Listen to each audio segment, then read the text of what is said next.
A very good day and a warm welcome once again to a new session today. We shall be discussing about venue planning.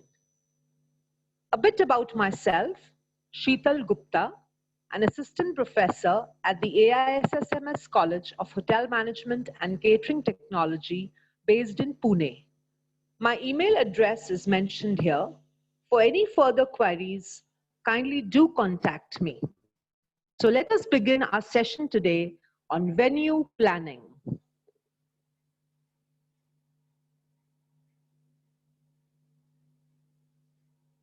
A bit introduction about the topic. Once you've produced a detailed event concept and established that the event is viable, a detailed venue planning can take place to progress from the event concept to the event implementation. You should produce a clear scale drawing of the venue, noting all aspects such as performance areas, staff and guest areas. This will then tie into aspects such as security, personnel, deployment, and passes for controlling access around your venue.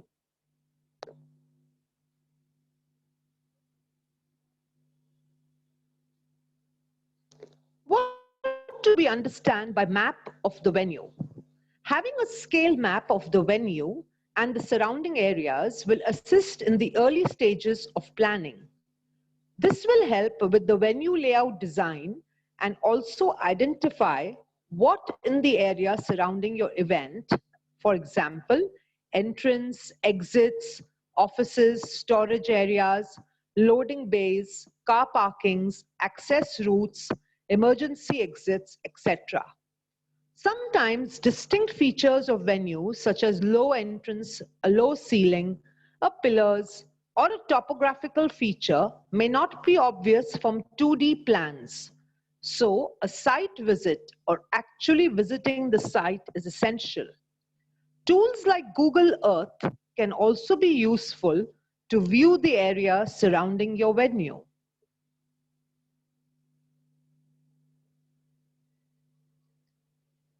Let us now list the facilities.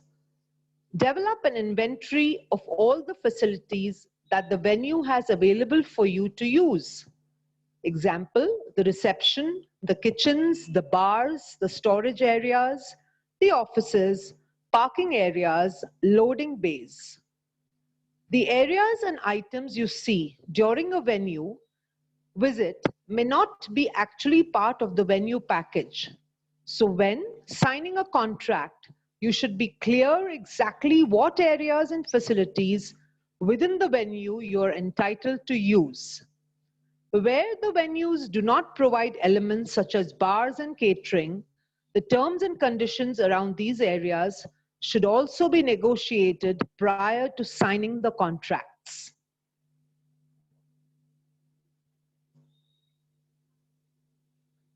Let us look at the fixtures, fittings, and audiovisual equipments. One must identify what the venue has in terms of furniture, fixtures, fittings, stage requirements, and technical audiovisual equipments to run the event successfully, and what one is entitled to use. It is also important to consider if you require specialized staff to operate this equipment and whether they can or are they sourced from the venue or they can be hired exclusively for your event.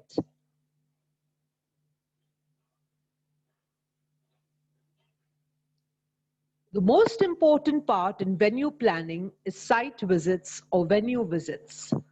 Familiarization of oneself with the venue that we will be using and visualizing how the event elements will all manifest together within the venue are very important.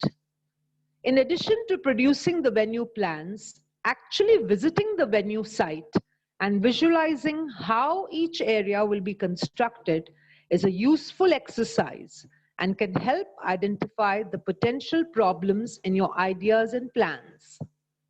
During one's visits, one should ensure that we arrange meetings with the staff to discuss the event details and how it will operate.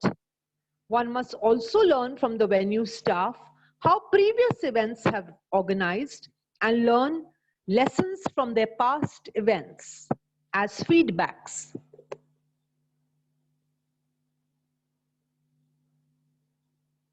Assessment of utilities. Does the venue have sufficient power, electricity connections, water and gas for your requirements? If not, then you may need to consider additional power generators or temporary water storage facilities.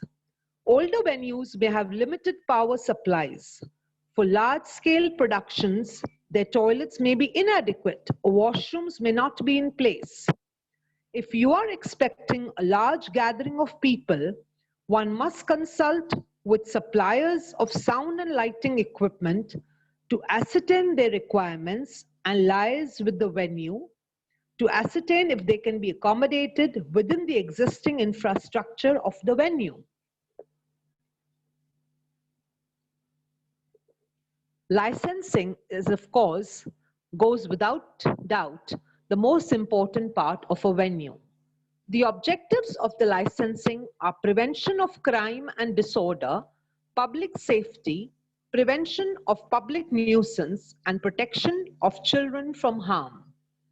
One needs to obtain a license for following activities: to sell alcohol, to provide regulated entertainment, to sell late night refreshments, or selling of food and beverage between 11 p.m. to 5 a.m. In the context of licensing, there are certain acts and regulations that constitute plays, film exhibitors, indoor sporting events, boxing or wrestling exhibitions, live music or karaoke shows, recorded music, dancing in public or public performances, and any entertainment that is similar to the above requires the procurement of a license for that event.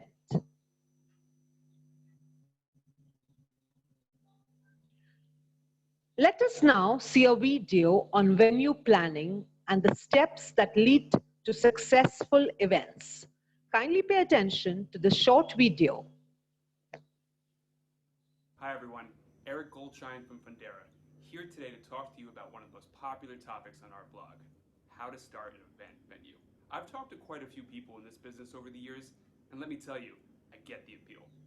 You're essentially in the party business. If you like helping people have a good time, whether that's weddings, concerts, or anything else that requires a beautiful space and food and drinks, it's the right job for you.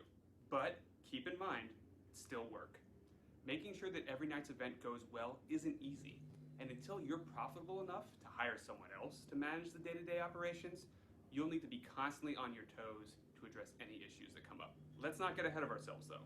We first need to understand the logistics of starting an event space and learn what goes into building a successful business in general. Here are 5 steps to starting your own event venue. Step 1 is do your research. I know this isn't the most fun step and it seems obvious. This step is pretty much the same for every type of business that you'd want to start, but it's especially important when opening a venue. Questions about location, viability, competition, target market, and local laws are crucial to address really early on. Your goal here is to put together a business plan that addresses quite a few important questions. We've got some resources on our blog that can help you write a solid business plan, but here are just a few things to keep in mind. You want a business plan that covers the following: an executive summary of what your business is, who's involved in making it a reality, your current financing, and what your goals are for the next 3 to 5 years. A market analysis that describes the event venue industry, gives an overview of your specific target market, outlines your target pricing, and lists research on your competitors. A marketing and sales plan so you can hit the ground running when it's time to get the word out about your business. And financial projections like capital expenditure budgets and cash flow forecasts. If you're doing research and find yourself stuck, try reaching out to organizations like the National Association for Catering and Events, or you can find a mentor via SCORE. These organizations provide you with guidance and resources as you create your business plan. Step 2 is to find your location. If you're interested in starting an event venue, you probably came to this video with a location in mind. Maybe it's an old venue near your home that you've dreamed about turning into a space for your whole life. Or maybe it's a building that you've come across in your travels around your city. Or maybe you don't have a place in mind yet, but you'll know it when you see it. As you can imagine, your location is one of the most important aspects of running a successful event venue business. Not only will your space and the surrounding area play a big role in how well your business does, but obviously it's one of the few things that you won't be able to upgrade as easily as other aspects of your business, such as your linens or your light bulbs. The kind of event venue that you want to run will also dictate the space that you end up going with. A concert venue and a wedding venue require different spaces and additions, from available parking to dressing rooms. If you see a space available to rent or buy that has visible contact information like a sign out front or in the window, get in touch with the owner's point of contact that way. Otherwise, you can go online and find a commercial real estate broker in your area. That person can help you find a space that fits what you're looking to do. Give them your requirements, such as outdoor space, and let them find something that works for you. Keep in mind, you should never sign a contract to enter into an agreement on a space without having it reviewed by an attorney first. This could be your personal attorney or a recommended expert in the field of commercial real estate. An attorney that is an expert in this field will also be able to help you navigate local zoning laws and regulations. It's a good idea to have an idea of what upgrades or permits a space may need to get up to code before you make your down payment on the space. Step 3 is start acquiring your equipment and making your investments. Look, your biggest overhead expense is now out of the way, but now you have to get your hands on everything you need to outfit your space. Again, this depends on what kind of venue you're opening, but you might need things like kitchen equipment, tables and chairs, linens, flatware, and so on. Taken all together, these can be really expensive investments. You have a couple of options. The first is to start small. Acquire used, refurbished, and otherwise not new equipment.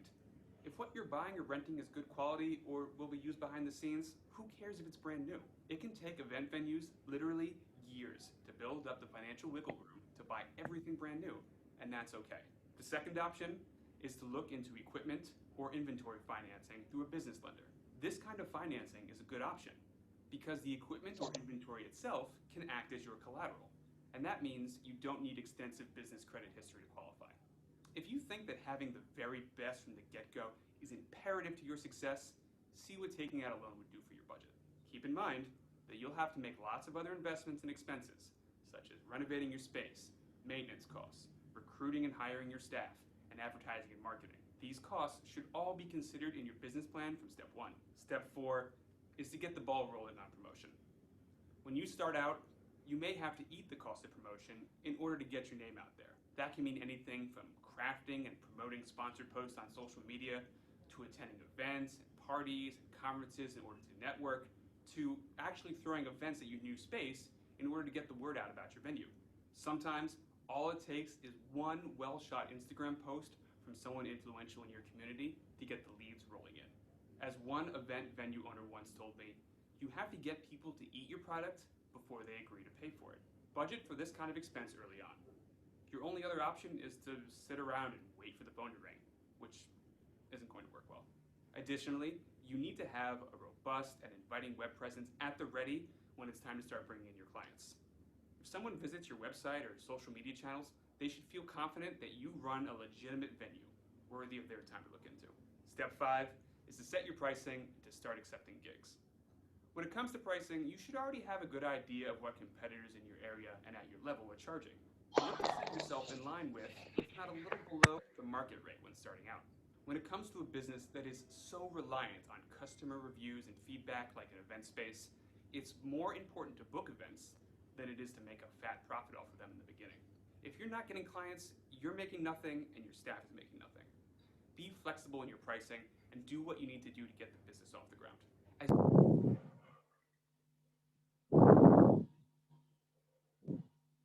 Well, I hope that short video on venue planning gave you some basic insights into how a venue should be planned. A mention here to the reference books that I have used to make my presentation, Event Management and Introduction by Charles Bladden, James Kennell, Emma Apson, and Nick Wilde. The YouTube courtesy video is from Fundera, and the sources of the images are from Bing Image Search.